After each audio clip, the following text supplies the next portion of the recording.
कि आपके बैलेट पे जो ईवीएम पे सिर्फ 2 ही बटन रह गए हैं, मोदी और राहुल, तो आपको जो मोर प्रेफर्ड कैंडिडेट है, मैं नहीं कह रहा एक बुरा एक अच्छा है, पर मोर लोगों के दिमाग में मोदी। ब्रदर आपसे एक सवाल था कि जैसे इंडिया कोशिश कर रहा है डेवलप्ड बनने की और अपनी सुविधाएं जो हैं सुधारने की, फैसिलिटीज़ बेहतर हो जाएं, तो उसमें ज़्यादा ब्लेम किसको जाएगा, पॉलिटिशियंस को या फिर जो जनता है जो वोट करती है? मेरे हिसाब से दोनों को जाना चाहिए।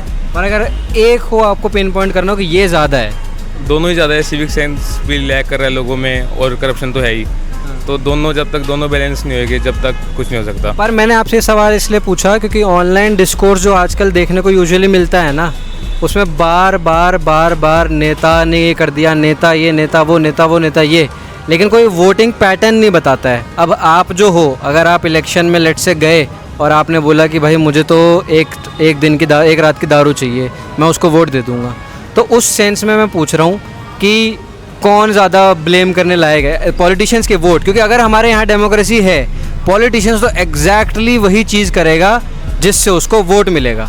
वही जब तक लोगों में खुद समझ नहीं आएगी वो किस चीज़ के लिए वोट दे रहे हैं, तो जब तक वो खुद अपडेट नहीं रहेगी कि वो वोट दे के उनका पॉलिटिशियन कर क्या रहा है, या फिर जो ने जिस चीज़ के लिए जो मैनिफेस्टो दिया है पॉलिटिशियन ने वो उसने पूरा करा, फंड कहा जा रहा है, टैक्स कहा जा रहा है, जब तक तो कोई फ़ायदा नहीं, जब तक तो करप्शन होएगा ही। पिन पॉइंट लोग एक ही बंदे पे कर देते हैं, मोदी राहुल करके।